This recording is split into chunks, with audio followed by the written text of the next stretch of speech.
Assalamualaikum warahmatullahi wabarakatuh. Halo teman-teman, perkenalkan nama saya Ahmad Zainur Rohim. Saya kelas reguler sore SD dari Prodi Pendidikan Ekonomi, eh, mata kuliah Strategi Belajar Pembelajaran.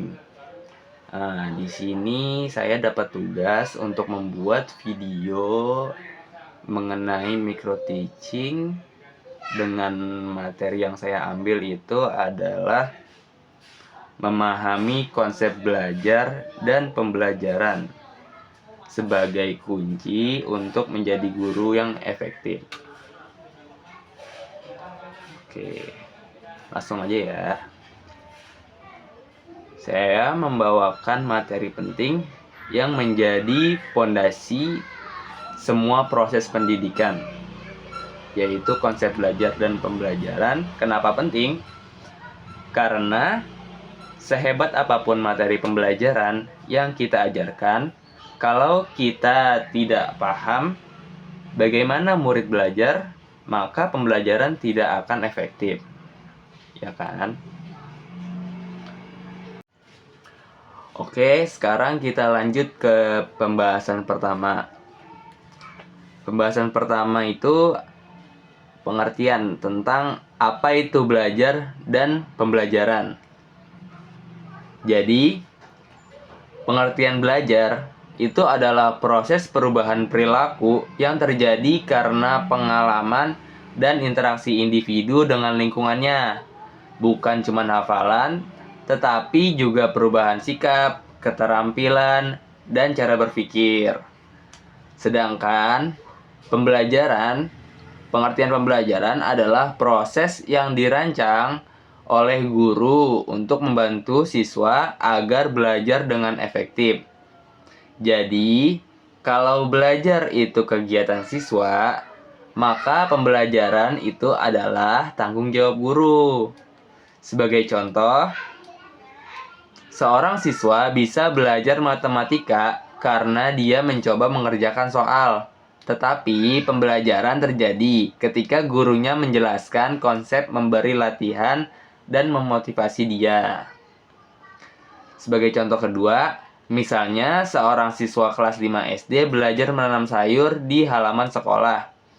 Saat dia menyiram tanaman setiap hari dan mencatat pertumbuhannya, dia tidak hanya menghafal teori fotosintesis, tetapi benar-benar mengalami dan menghayatinya. Itulah proses belajar. Nah, sebagai guru, kita yang menyediakan alat tanam, mendampingi proses, dan memberi arahan. Itulah pembelajaran. Oke, kita lanjut ke bagian kedua.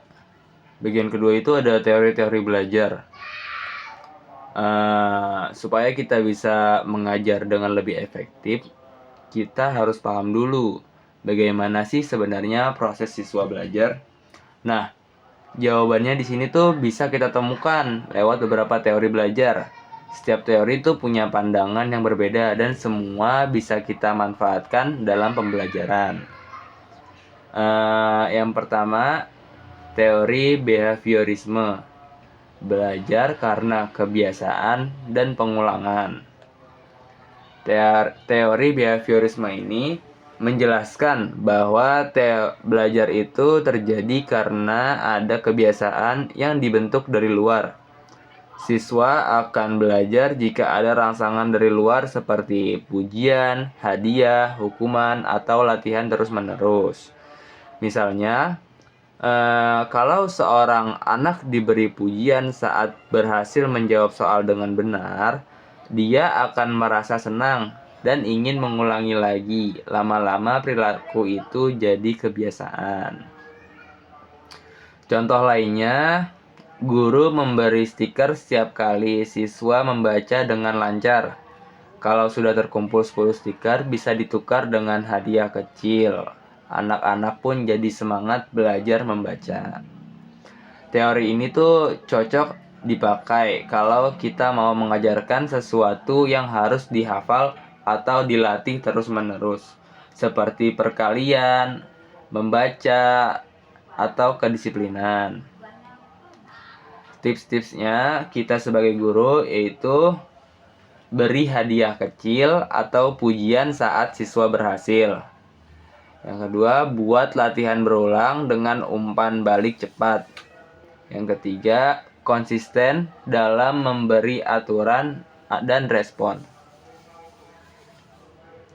Yang kedua ada teori kognitivisme, belajar lewat proses berpikir. Teori kognitivisme mengatakan bahwa belajar bukan hanya karena pengaruh dari luar, tetapi karena otak anak-anak memproses informasi. Anak-anak punya tahapan berpikir yang berbeda-beda sesuai usia. Anak kecil lebih mudah paham kalau dia melihat atau memegang benda nyata sebelum belajar konsep yang abstrak. Jadi belajarnya bertahap dari konkret dulu baru ke abstrak. Contohnya tuh di sini sebelum mengajarkan setengah ditambah 1/4, guru membawa kue sungguhan dan membaginya. Anak tersebut bisa melihat langsung bagaimana potongan itu digabung, yang setengah dan yang 1/4. Setelah paham, baru masuk ke soal angka. Gitu. Dengan pendekatan ini, siswa membangun pemahaman dari pengalaman nyata, bukan hanya dari mendengar penjelasan. Tips-tipsnya kita sebagai guru itu menggunakan alat peraga nyata sebelum menjelaskan teori. Seperti tadi contohnya tuh kue atau apa gitu kan, proyektor, papan tulis atau. Terus yang kedua, beri waktu siswa untuk berpikir dan bertanya. Yang ketiga, gunakan gambar, cerita, mind map untuk membantu pemahaman. Teori ketiga ada konstruktivisme, belajar lewat diskusi dan kerjasama. Menurut teori konstruktivisme ini, belajar akan lebih efektif kalau siswa aktif berdiskusi dan bekerja sama. Anak-anak tidak hanya menerima informasi dari guru, tapi membangun sendiri pemahamannya lewat pengalaman. Vygotsky, tokoh teori ini, mengenalkan istilah ZPD atau Zone of Proximal Development, artinya ada kemampuan yang bisa dicapai anak kalau dibantu guru atau temannya. Contohnya, siswa belum bisa membuat laporan eksperimen sendirian, tapi bisa kalau dibimbing sedikit. Disitulah peran guru jadi sangat penting sebagai pendamping belajar.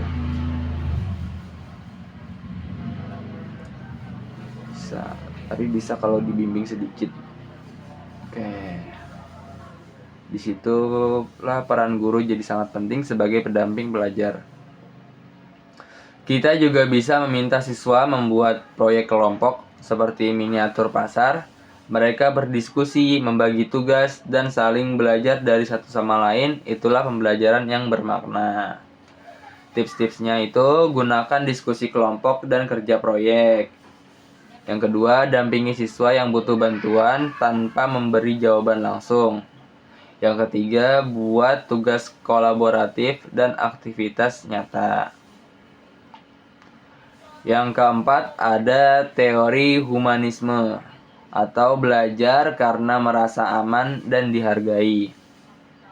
Teori humanistik fokus pada perasaan siswa. Anak-anak akan belajar dengan baik kalau mereka merasa aman, diterima, dan dihargai.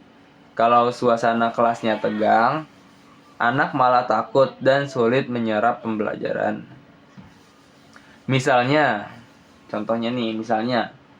seorang siswa tidak mengerjakan PR, kalau langsung dimarahi di depan kelas, dia bisa malu dan tertutup. Tapi kalau guru memanggilnya baik-baik dan mendengarkan alasannya, anak akan merasa dihargai. Ternyata setelah diajak bicara, anak itu sedang punya masalah di rumah. Guru yang memahami dan memberi dukungan tidak hanya mengajar, tetapi juga menunjukkan kepeduliannya. Nah, teori ini tuh mengajarkan bahwa hubungan emosional antara guru dengan murid itu penting. Karena belajar itu bukan cuma soal otak, tapi juga hati. Nah, ini tips-tipsnya sebagai guru itu ya pertama bangun hubungan yang positif dengan semua siswa. Yang kedua, dengarkan curhatan siswa dan tunjukkan empati. Yang ketiga, ciptakan kelas yang menyenangkan dan aman untuk mencoba.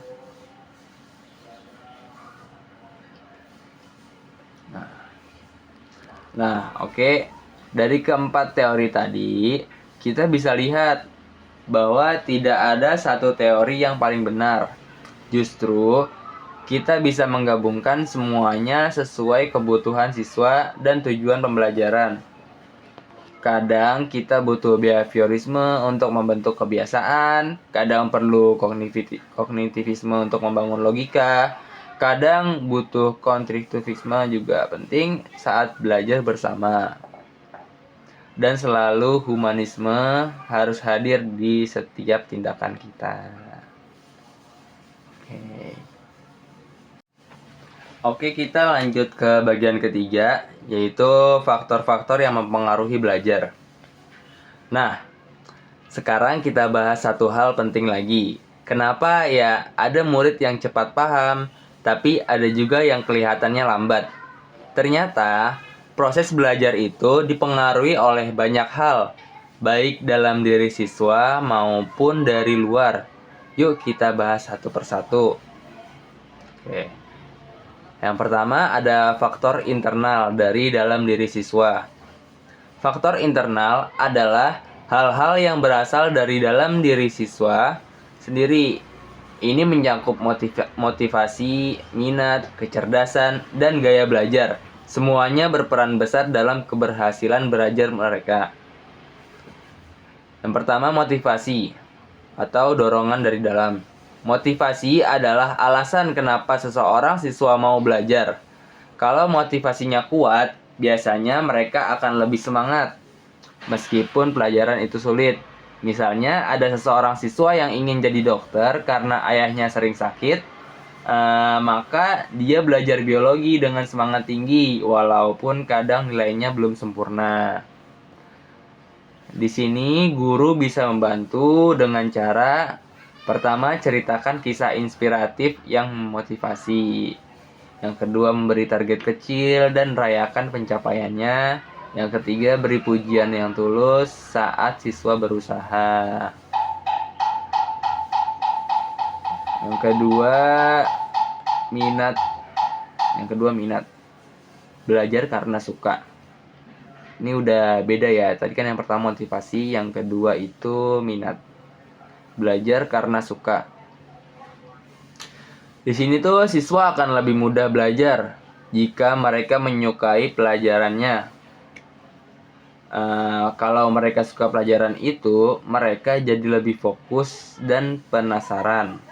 Misalnya, siswa yang suka menggambar akan lebih tertarik jika pelajaran geografi disampaikan lewat peta warna-warni, bukan sekedar bacaan panjang. Ya iyalah, anjir, geografi juga ya. Geografi bikin paragraf. Tipsnya, kenali minat siswa lewat tugas terbuka. Yang kedua, kaitkan materi dengan hobi mereka. Yang ketiga, gunakan media yang menarik dan sesuai usia. Nah, ini lanjut ke yang ketiga, itu kecerdasan. Kecerdasan atau potensi yang beragam. Nah, untuk kecerdasan ini, setiap anak tuh punya kecerdasan yang berbeda. Ada yang cepat dalam berhitung, ada yang hebat menggambar, ada yang pandai berbicara. Semuanya punya potensi, hanya cara belajarnya yang berbeda. Jadi, jangan buru-buru bilang anak ini bodoh. Mungkin dia hanya belum ketemu gaya belajar yang cocok. Tips-tipsnya itu guru perlu memberi kesempatan untuk eksplorasi potensi, tidak membandingkan antar siswa, dan fokus pada proses, bukan hanya hasil. Yang keempat itu ada gaya belajar atau cara siswa menyerap informasi. Ada siswa yang lebih suka belajar lewat gambar visual. Ada yang suka mendengar atau auditory, ada juga yang suka bergerak atau praktik langsung atau kinestik. Kalau seorang anak kinestik dipaksa duduk diam dan mendengarkan ceramah terus, dia pasti jadi bosan dan enggak fokus. Solusi dari guru yaitu gunakan mind map, video, dan alat peraga. Yang kedua, ajak siswa bergerak, praktek, dan bermain. Yang ketiga, variasikan metode pengajaran di kelas. Jadi nggak setiap hari dengerin terus, jadi kadang harus diganti juga, ada kayak lewatin gambar, proyektor, atau dengan jalan-jalan, dengan gerak. Nah, ini tuh intinya sebagai guru kita nggak bisa menyamaratakan semua murid. Kita harus peka, cari tahu, dan menyesuaikan pendekatan kita sesuai kebutuhan tiap siswa. Nah, itu tadi yang bagian A ya. Yang sampai 4 tadi tuh adalah faktor internal atau dalam diri siswa. Nah, selanjutnya yang B, bagian eksternal atau pengaruh dari luar. Selain dari dalam diri siswa, proses belajar juga dipengaruhi oleh lingkungan sekitar, baik itu lingkungan fisik, suasana rumah, metode guru, dan media pembelajaran yang digunakan. Yang pertama adalah lingkungan atau tempat dan suasana belajar. Suasana belajar sangat menentukan. Anak yang belajar di rumah yang ramai, berisik, atau tidak mendukung, pasti sulit berkonsentrasi. Begitu juga kalau suasana kelas tidak nyaman. Contoh kedua, misalnya siswa yang kesulitan belajar daring karena tidak punya ruang belajar yang tenang, maka guru bisa memberi alternatif. Tugas boleh dikerjakan di sekolah atau di perpustakaan. Tipsnya untuk guru, yaitu yang pertama, lakukan home visit jika perlu, kunjungan ke rumah. Yang kedua, ciptakan kelas yang rapi, hangat, dan bersih. Yang ketiga, bangun suasana saling menghargai di kelas. Oke. Yang kedua, ada metode mengajar atau cara guru menyampaikan.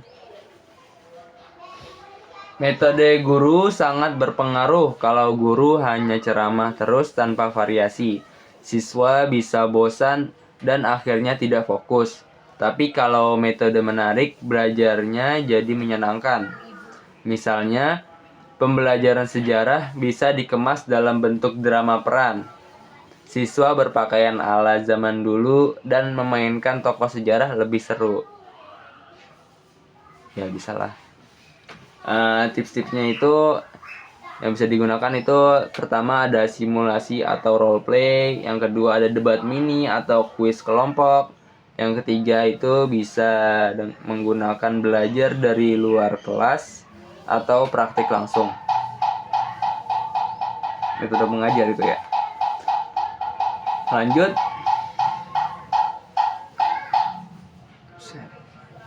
Lanjut ya. Yang ketiga ada media pelajaran atau alat bantu dengar.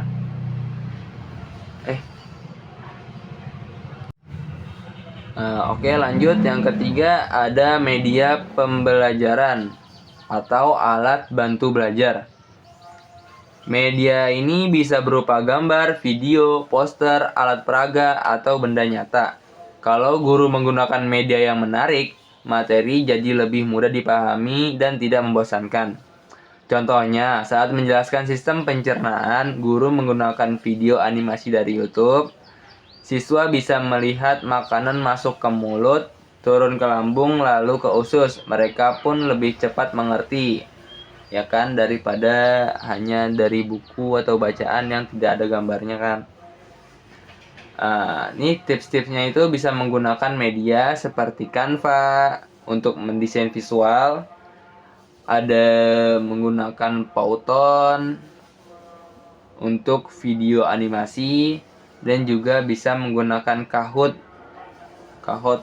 untuk kuis interaktif. Lanjut, ada disiplin kelas atau aturan yang jelas.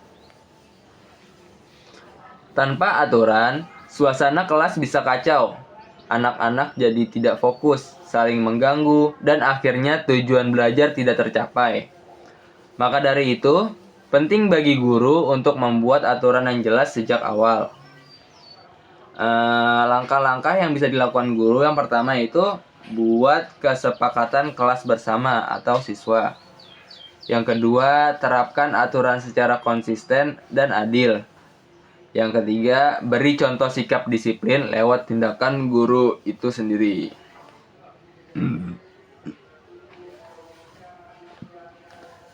Nah, kesimpulannya, jadi teman-teman guru, kalau kita ingin murid-murid kita belajar dengan baik, kita tidak bisa hanya fokus pada materi.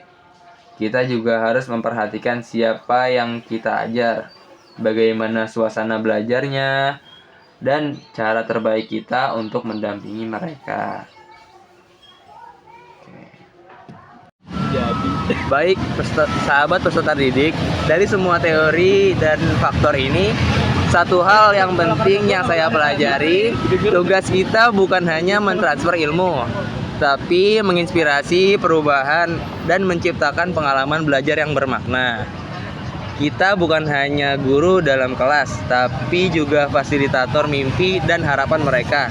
Dengan memahami cara mereka belajar, kita sedang membuka pintu masa depan mereka.